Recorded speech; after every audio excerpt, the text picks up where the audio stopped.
En realidad esto les va a servir para terminar de completar,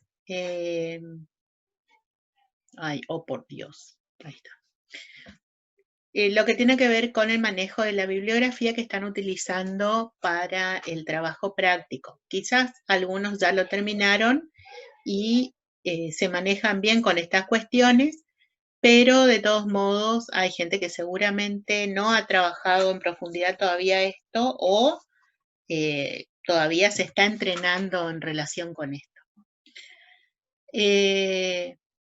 Esto pareciera más una cuestión formal que otra cosa, pero también es un requisito importante que uno tiene que tener en cuenta cuando elabora trabajos académicos, por el hecho de que el manejo no solamente el manejo de la bibliografía, sino en general lo que tiene que ver con la concepción de cómo nos comunicamos dentro de una comunidad discursiva científica, se ve como una especie de competencia o de conocimiento valorado.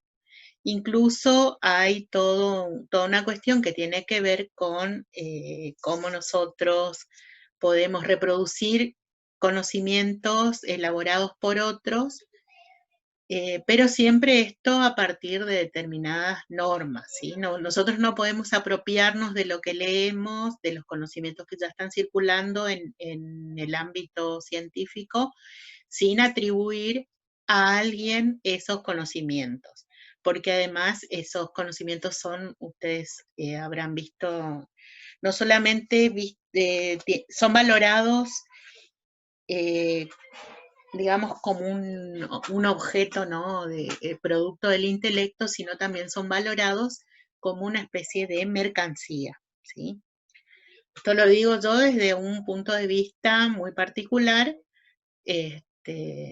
pero bueno, digamos, muchos estudiosos de estas cuestiones, de lo que tiene que ver con los textos y los discursos en el ámbito universitario, en el ámbito académico, científico o disciplinar, coinciden en esto. Todos sabemos que no podemos referir a algún conocimiento ajeno sin decir de quién es ese conocimiento que estamos reproduciendo. Entonces, si bien pareciera una cuestión, como decía hoy, meramente formal, también muestra que nosotros conocemos cuáles son las reglas de juego en el caso de producir trabajos científicos.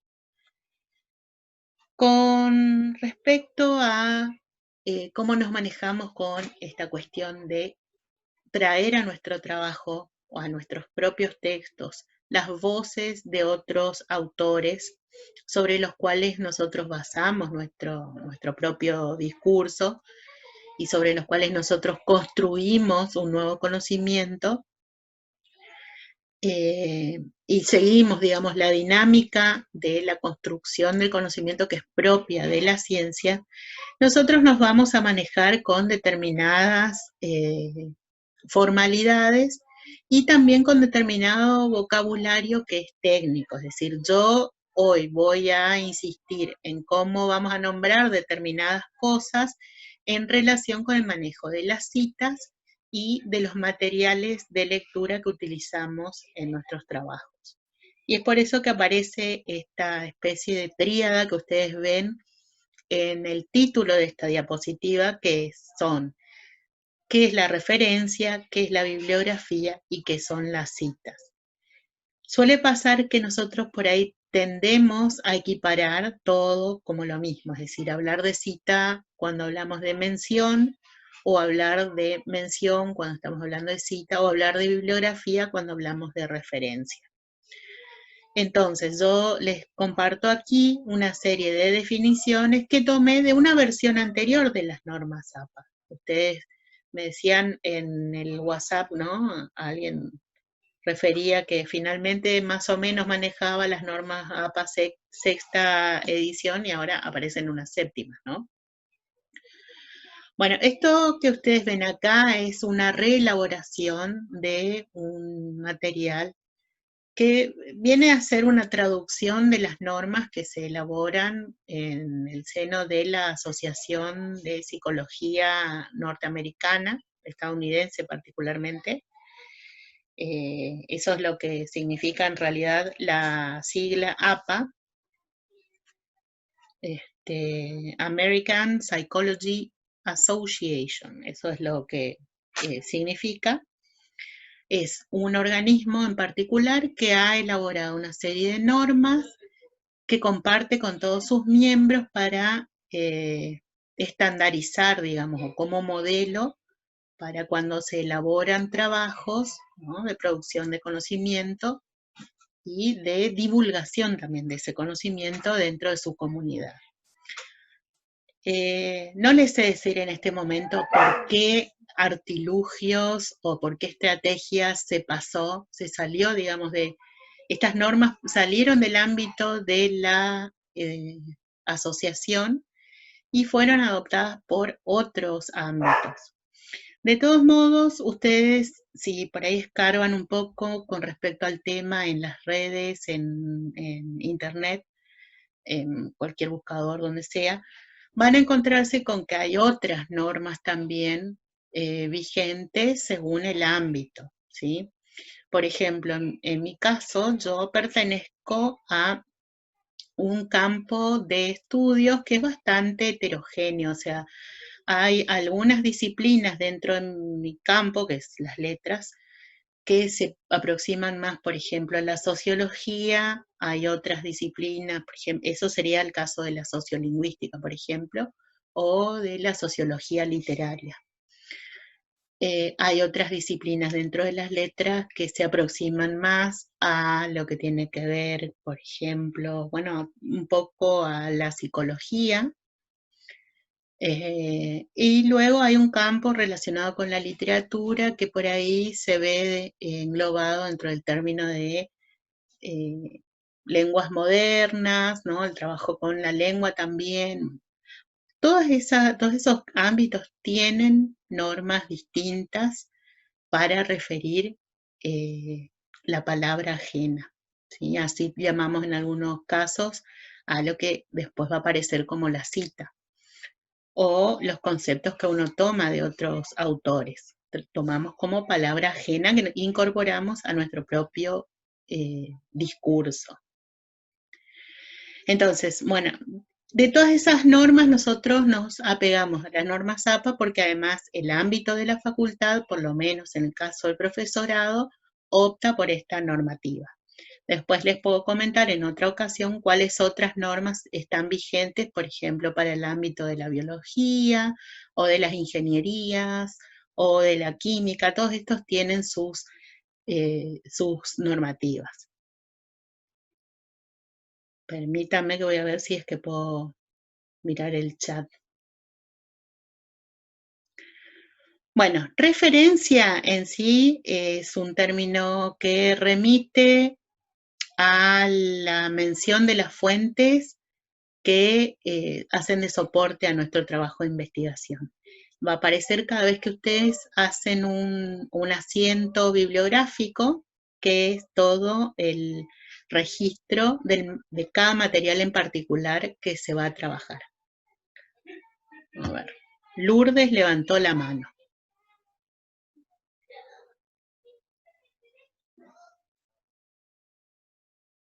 Voy a ver si puedo dejar de compartir un ratito, así.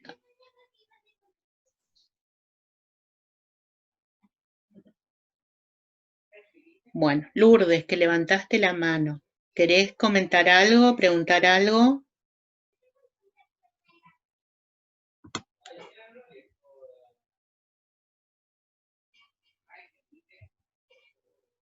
¿No?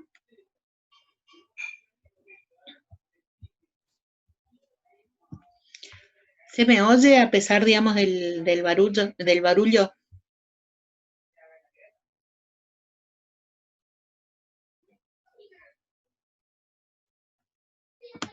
Bien, bueno, sigo compartiendo entonces, ya que no sé. Acá está. Lourdes necesitaba que le haga entrar a la sala.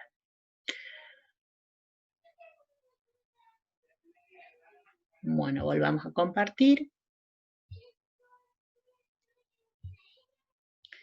Es decir, entonces referencia va a ser un término que vamos a utilizar para cada vez que asentamos el material bibliográfico, cada uno en particular. Y también se le llama referencia al conjunto de asientos o menciones que va al final, por ejemplo, de un trabajo, ¿sí? Normalmente nosotros colocamos el título de bibliografía en esos casos, pero según las normativas de la Asociación de Psicología Americana, la bibliografía va a ser el conjunto de fuentes a los cuales recurre un investigador, pero no necesariamente el conjunto de fuentes bibliográficas que menciona en el trabajo en particular. Entonces, por ejemplo, yo para hablar de todas estas cosas, en toda mi formación he consultado varios materiales que no están mencionados en esta diapositiva en particular, pero van a ver que al final yo sí menciono una principal, que es aquella de la cual tomé los conceptos que estoy trabajando ahora. Bueno, entonces, eso que efectivamente tomé y que refiero o referencio al final del trabajo, eso va a constituir la referencia. Y bibliografía va a ser, por lo menos para APA, ese material y otro que no está mencionado, ¿sí? Que yo alguna vez pude haber trabajado, pero que no menciono en este conjunto de diapositivas. De todos modos, nosotros vamos a acordar conservar el nombre de bibliografía, que es el que más se usa frecuentemente en nuestro ámbito. Entonces, ahí tenemos una primera distinción entre referencia y bibliografía. Y lo otro que vamos a tener es, digamos, como distinto, es esta noción de citas, ¿sí? Cuando ustedes indican los datos de cada material bibliográfico consultado, libros, sitios web, revistas, fichas de cátedra, etc., ahí hacen la referencia, anotan una serie de datos básicos y digamos que le sirven al lector o al destinatario del trabajo para ir a corroborar que ese material existe y para ir a ampliar su propio conocimiento acerca de lo que uno le está brindando en el trabajo. Entonces tiene, digamos, una serie de coordenadas de dónde ir a buscar toda esa información, ¿no? Que nosotros no ponemos por completo nuestro trabajo, solamente una parte. Entonces tiene esa doble función, permitir al destinatario ir a buscar ese material si es que le interesa ampliar la información al respecto, o también sirve para corroborar, ¿no? Para que el destinatario corrobore la veracidad de la información que le estamos dando. Eso es importante también en el ámbito científico. E incluso, bueno, pareciera una cosa, ¿no?, de desconfiados, pero digamos, funciona así. Muchas veces la información, a veces, esto es algo que se suele plantear en nuestro ámbito, la información, así como les decía, el conocimiento es una especie de mercancía, la mercancía también es una mercancía de la cual algunos se apropian y se autoatribuyen, digamos, la propiedad. Entonces también tiene mucha importancia el hecho de que uno pueda indicar de dónde saca. Bueno, esto sería la referencia, ¿no? El asiento, la mención, el conjunto de asientos que va al final, todo eso son referencias bibliográficas. Cuando yo les hable de asiento, estoy hablando entonces de la referencia en particular de un material bibliográfico, un libro, un artículo, un capítulo, etc. Es lo mismo que mención. Y después vamos a tener las citas que van a ser en realidad la aparición de la palabra del otro, de lo que dijo el otro en lo que estamos diciendo nosotros. Entonces, cada vez que nosotros producimos un trabajo en el ámbito académico, hay una porción de palabras que son nuestras, en nuestro campo le llamamos enunciados, que son nuestros, y hay enunciados o palabras que son de otros y sobre los cuales nosotros vamos a sustentar, digamos, nuestra producción propia. Cuando aparecen esas palabras o esos enunciados ajenos, a eso le llamamos citas, ¿sí? Estamos citando, es decir, estamos refiriendo lo que dice otro y eso lo incorporamos a nuestro propio enunciado, a nuestro propio discurso. Entonces, referencia y cita no son lo mismo, ¿sí? A ver, algún anuncio más.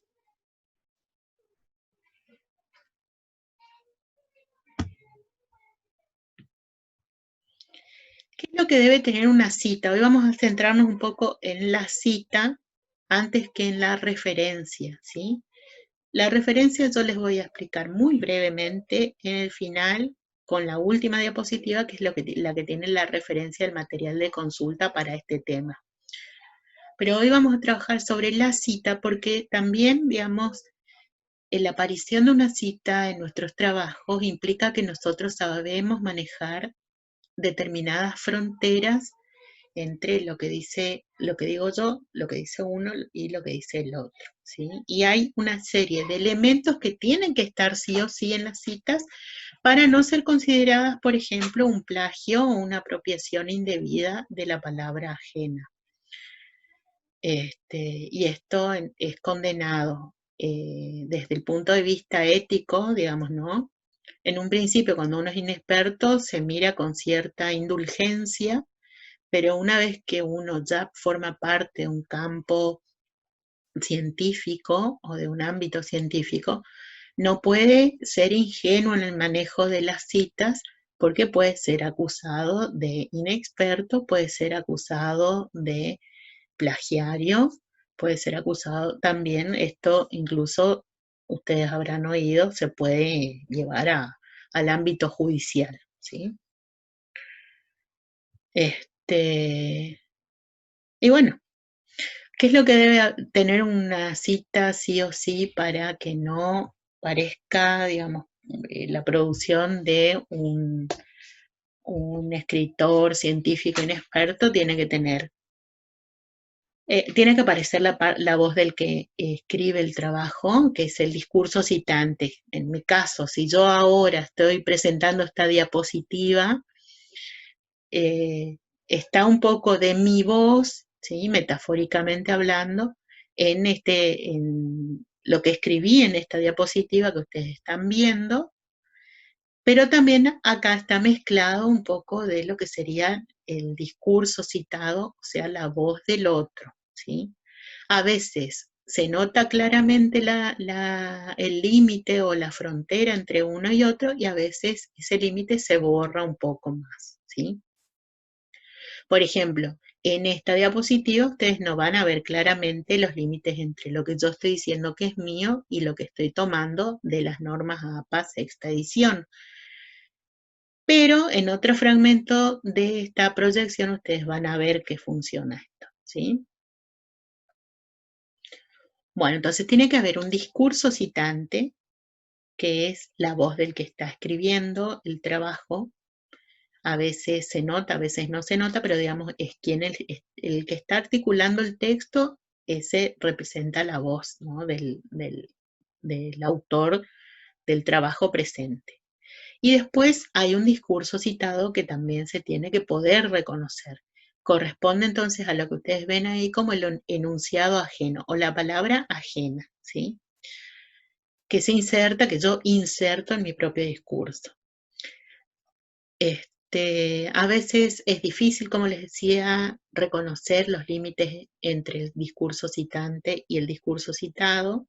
Y para eso, digamos, para marcar esos límites, nosotros vamos a trabajar con una serie de marcas de fronteras, que es el tercer elemento que ustedes ven acá. Esas fronteras entre enunciados, o sea, las fronteras entre el discurso citante y el citado son diversas dependiendo del estilo que adoptemos para nuestro trabajo, del medio por el cual nosotros comunicamos nuestro trabajo, ¿sí? Por ejemplo, ustedes habrán visto, creo que en alguna de las clases que yo les presenté en video, hacía siempre este gesto, el gesto de las comillas. Bueno, eso es una marca de frontera entre mi enunciado y el texto que yo estaba citando, ¿sí? Creo que eso fue en la clase 2, que ahí hacía unos gestos mientras leía los textos de Schwab y de Durán y otros, ¿sí? Bueno, también el cambio del tono de voz, eso todo en la oralidad. Ahora, lo que nos interesa también es trabajar particularmente en la escritura, que es donde generalmente tenemos más problemas, ¿no? En la escritura los límites pueden marcarse a través de las comillas, el uso de dos puntos. A veces yo he visto que ustedes trabajan con las cursivas solamente para los fragmentos citados. No es tan común el uso de la cursiva y vamos a ver dentro de un rato eso. Lo más usual es la marca de frontera a través de la comilla y después del espaciado, ¿sí? Roberto. Hola, ¿sí? ¿Una pregunta o solamente se coló un ruidito?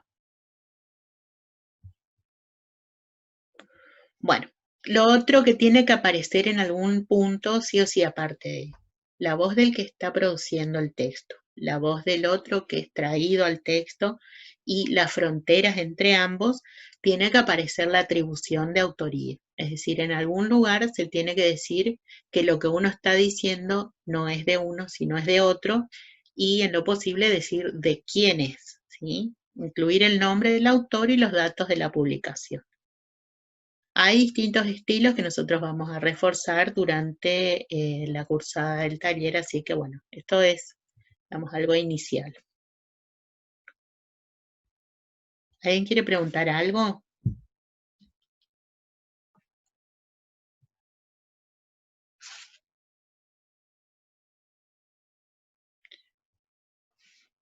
Discúlpenme.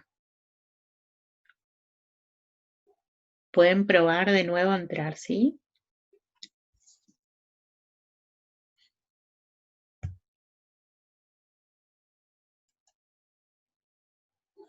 Bueno, vamos a tener en cuanto a los estilos de cita, dos particularmente, digamos, los que más resaltan son dos. El estilo de cita textual o directa, que es la que tiene bien marcadas las fronteras a través del uso de las comillas, por ejemplo, pero eso también depende de la extensión de la cita. Lo que pasa con la cita directa es que yo escribo mi texto y en el medio incorporo o incrusto la voz de otro, ¿sí? Lo que dijo otro. Y lo señalo claramente a través del uso de las comillas, por ejemplo, en el caso de una cita breve. En el caso de una cita larga, que exceda las 40 palabras según las normas APA o los 3 renglones según, digamos, el sentido común que se maneja en la universidad. APA dice 40 palabras, ahí se espacia de distinta manera, se aparta del párrafo principal. Entonces, ustedes ven acá que se transcribe textualmente, sin cambios, se marca con el uso de comillas, se debe incluir el apellido del autor, generalmente se agrega el año de publicación y, de ser posible, la página del fragmento citado. Y a ese estilo de mención, es decir, el autor, el año y la página, se le llama mención en estilo americano. A eso en otros ámbitos le llaman cita americana, pero no es propiamente una cita, sino una mención, ¿sí? O un asiento en estilo americano. No se usa desde hace un tiempo poner notas al pie. Vieron que uno a veces coloca un número en superíndice y después refiere el mismo número al pie de la página. con toda la mención por extenso, es decir, autor, año, capítulo, título del libro, lugar y editorial. Eso es, digamos, la mención completa. Ese estilo es bastante engorroso y las notas al pie no se utilizan ya hace un tiempo como para esto, hace un par de décadas. Se prefiere este estilo americano, ¿sí? Cuando la cita tiene menos de 3 renglones o tiene hasta 40 palabras, ustedes van a ver acá qué pasa, dos ejemplos en los cuales hay citas breves y van a encontrar la presencia de algunos elementos, ¿sí? De los que yo les mencionaba. Acá hay dos estilos de cita directa de breve. Una a la cual se suele llamar basada en el autor, que es la que presenta el autor antes de la cita, y otra basada en el texto, que presenta el discurso, la cita, antes que el autor. Es, digamos, una denominación así muy, pareciera, digamos, como una cosa muy, muy minuciosa, ¿no? Muy detallada, pero bueno, vamos a ponerle el nombre que le da esta asociación que genera las normativas. Van a ver entonces que acá en el primer ejemplo, en la cita basada en el autor, esto es un fragmento adaptado de un texto que aparece en el cuadernillo de ingreso, así que les va a sonar de ahí. Además es un autor del campo de la biología que es tomado como fundante, ¿no? Porque es de aquellos primeros, digamos, reconocidos en ciertos campos de la biología. Fíjense, hay todo un textito, un párrafo, donde hay una zona que corresponde al discurso citante, que es en sus investigaciones microscópicas sobre la concordancia de estructura y desarrollo de animales y plantas. Theodor Schwann sostenía que hasta ahí viene la voz del que está citando al otro. Se me voló. Y ahí, entre comillas, aparece el discurso citado o la cita propiamente, ¿sí? Que es lo que se tomó de este autor. Yo puedo presentar primero la cita y después indicar el autor. Acá falta la referencia al año y falta también la referencia a la página, ¿sí? Eso podríamos completar en un ejercicio posterior si es que ustedes tienen algún... veo que se me escapó una L ahí en desarrollo, ¿ven acá?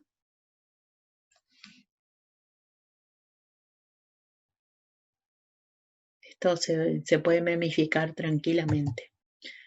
Bueno, esos dos son ejemplos de citas de hasta 40 palabras o de menos de 3 renglones. Se incorpora en el mismo párrafo, no se espacia, la distinción entre el citante y el citado se hace por las comillas, no cambia el margen, no cambia el espaciado ni nada, ni el interlineado.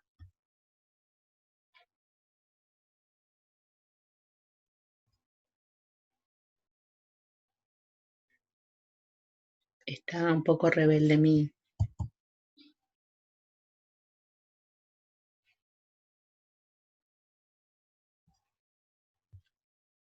Voy a ver si lo puedo cambiar acá.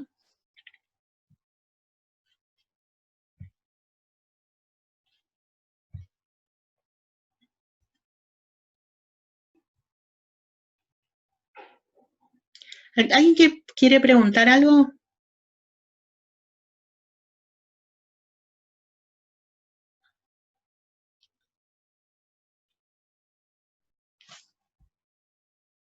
Bueno, parece que están todos ahí.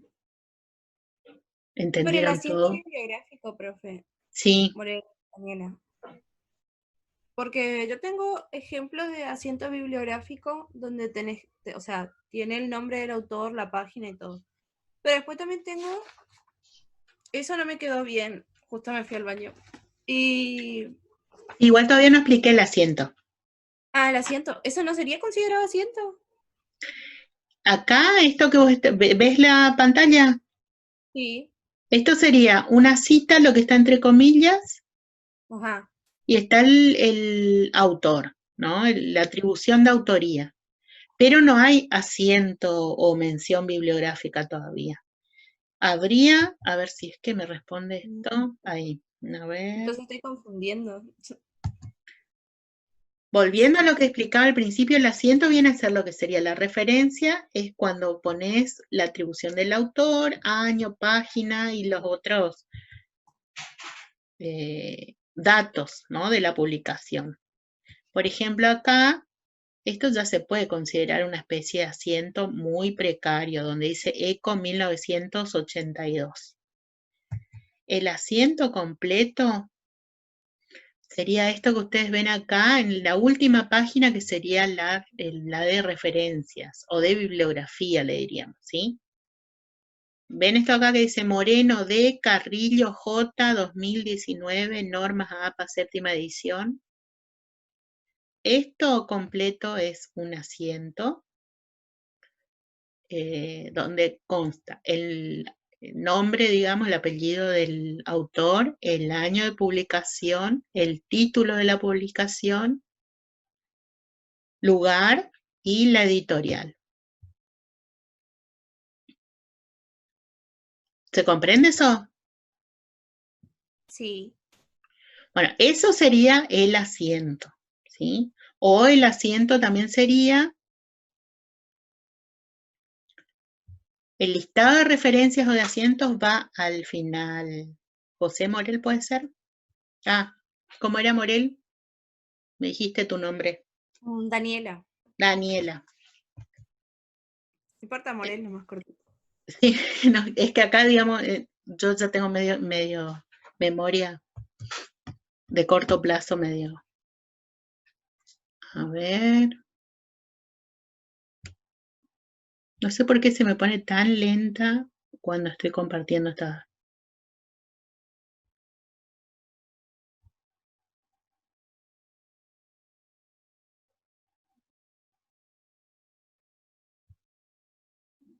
Acá en esta parte, por ejemplo, cuando se ve,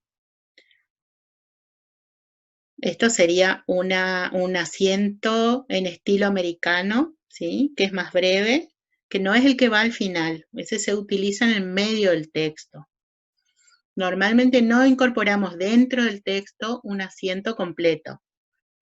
El asiento completo con toda la información va al final. Los dos son asientos. Uno va incorporado al texto y el otro se lista con el resto de la referencia bibliográfica. No sé por qué esto sale tan abajo.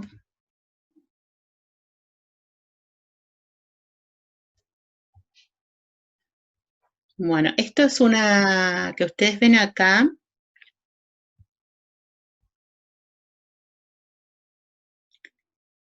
Estoy admitiendo a Nancy Radaeli.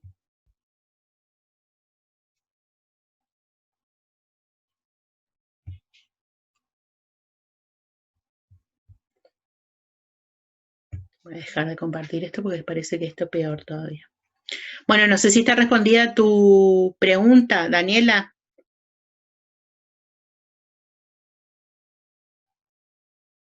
Bueno, entonces reitero esto que le dije a Daniela, que va todo. Le vamos a llamar asiento tanto a la referencia completa que va al final, como a la referencia más breve, ¿no? Más abreviada que va en el medio del texto, ¿sí?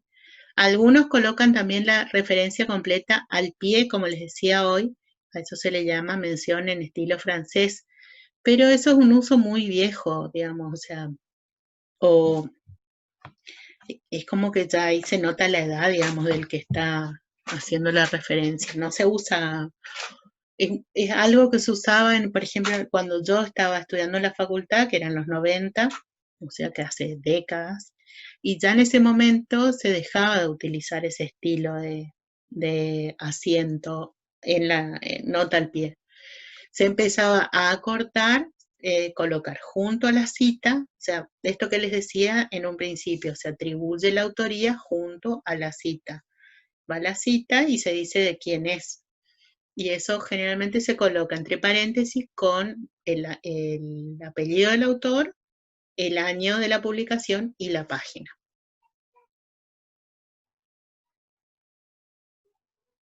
Bueno, a ver, esto acá era.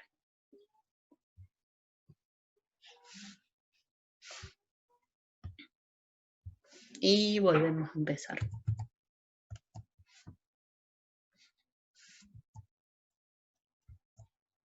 Entonces, lo que vos decías asiento es una cosa, la cita es otra cosa, ¿sí?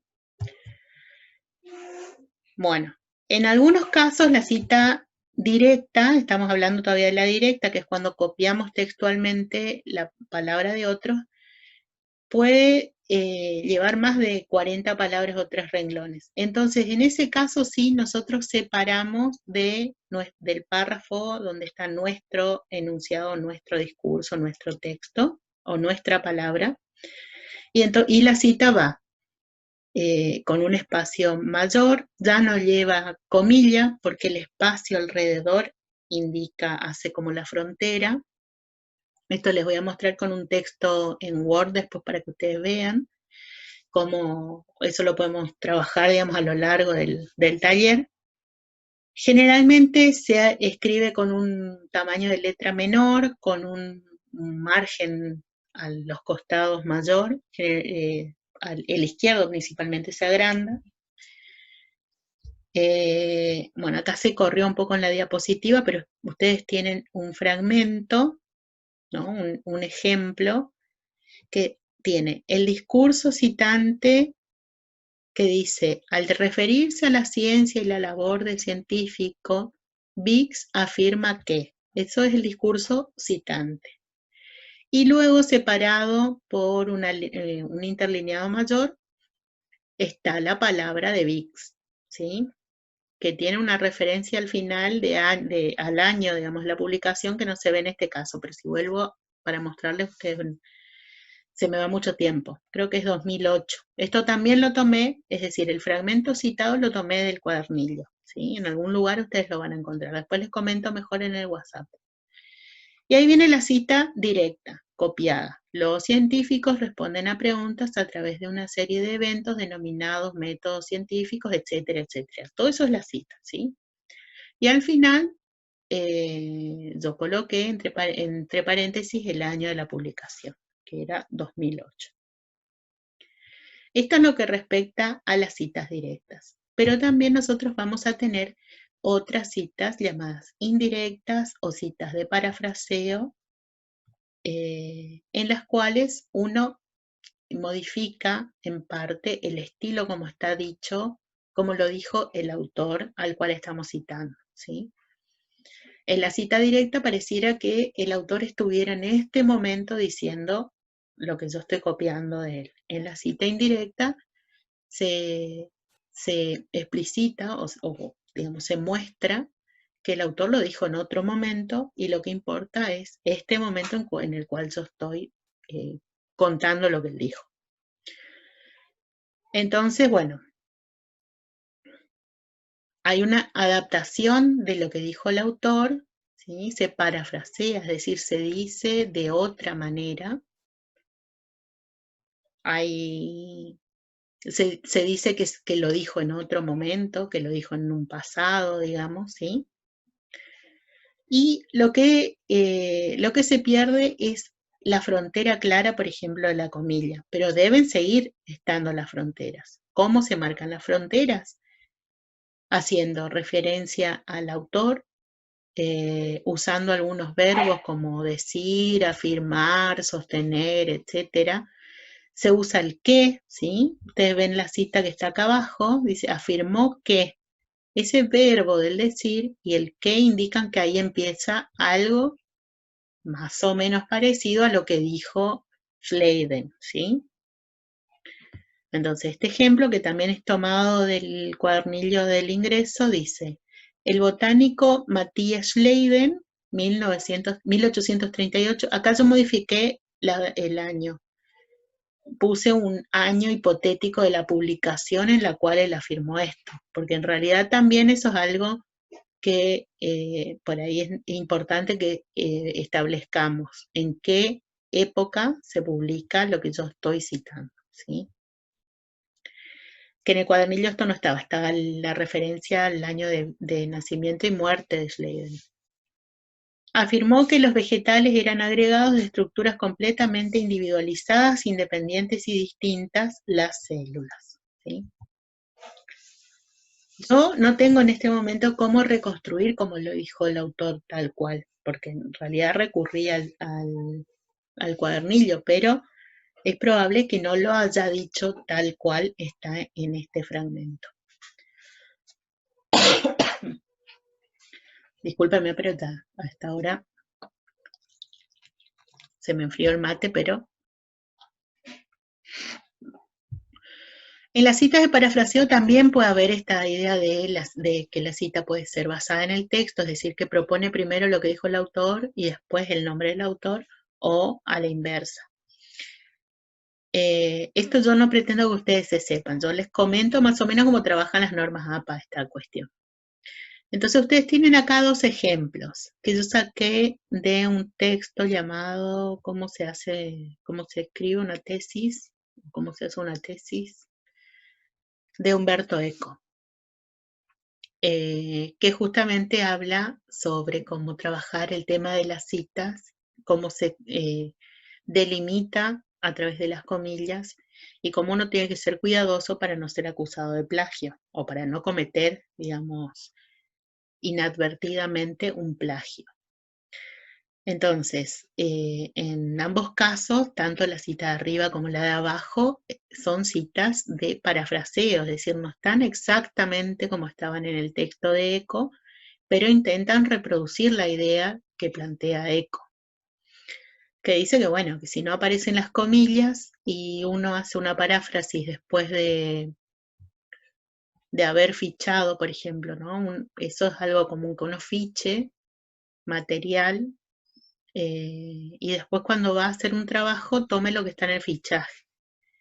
Y uno no sabe, a veces cuando incorpora su trabajo lo que ha fichado, uno no, después de mucho tiempo no está seguro de si eso es directo, una cita directa o indirecta, salvo que esté bien claro en el fichaje.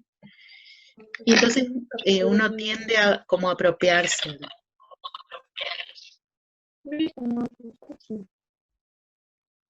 Hola, sí.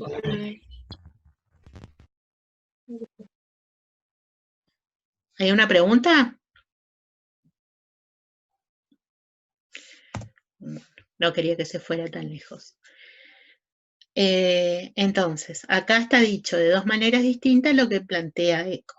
Un ejemplo dice, en el trabajo de hacer un fichaje y transponer lo fichado a nuestros trabajos, es necesario asegurarnos de que lo que estamos colocando allí sea verdaderamente una paráfrasis y no una cita sin comillas. O de lo contrario, se trataría de un plagio, como lo propone Umberto Eco. Y ahí lo que aparece entre paréntesis es el año de la publicación donde afirma esto.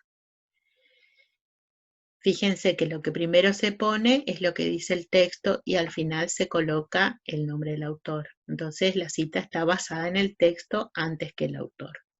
Y después acá es lo inverso. Según Eco, esta es una forma bastante frecuente de plagiar los textos de otros y se trata del plagio aunque en algún punto se mencione el autor referido. Bueno, entonces, más o menos para redondear la idea, primero, no es lo mismo hablar de referencia que hablar de bibliografía que hablar de cita. Referencia se aplica a lo que llamamos mención o asiento bibliográfico y también se aplica al listado de materiales que leímos para un trabajo en particular. Bibliografía va a ser todo el conjunto de materiales que hemos leído para este y para otras ocasiones, digamos, sobre el tema, pero que no necesariamente están incorporados al trabajo. Y cita va a ser la incorporación de los fragmentos de lo que dijo otro dentro de nuestro propio trabajo, ¿sí? Ahí tenemos una primera cuestión en resumidas cuentas. Eso está al principio de la diapositiva, ¿sí?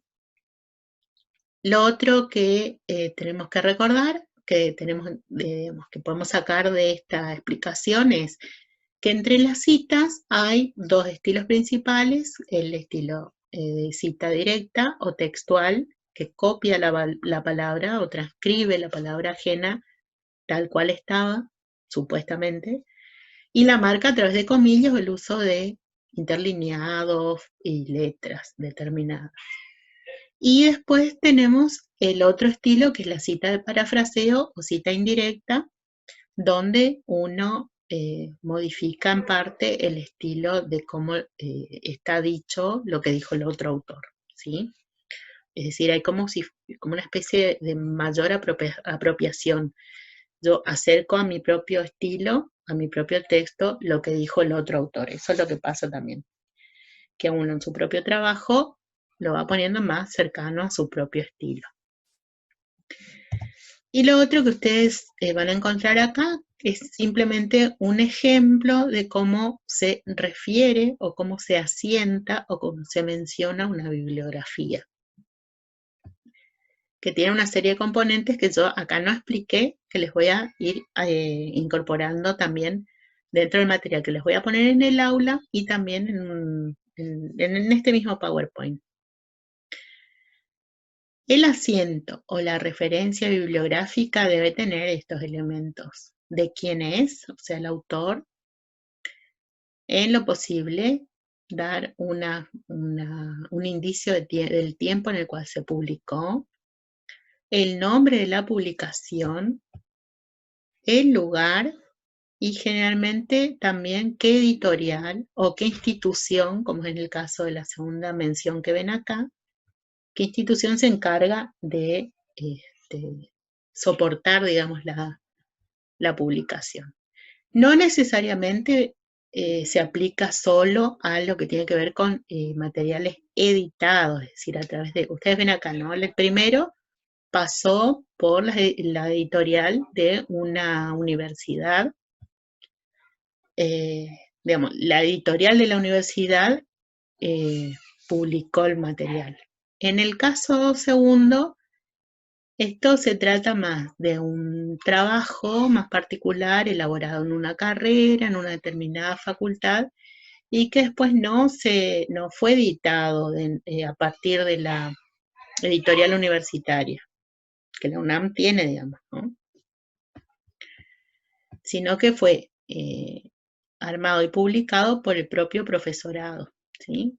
Bueno, esto es algo que después vamos a trabajar más en profundidad. Cómo nosotros, por ejemplo, podemos referir o mencionar o asentar fichas de cátedra, cuadernillos de la carrera o material que no ha sido editado. Después vamos a ver también en una próxima ocasión cómo referir publicaciones digitales, revistas, etcétera, ¿sí? Pero siempre tiene que estar alguno de estos elementos presentes: autor, año, nombre de la publicación, lugar y la institución, si es que, digamos, sale de una institución, cuál es la institución que le da salida, una editorial u otro tipo de institución.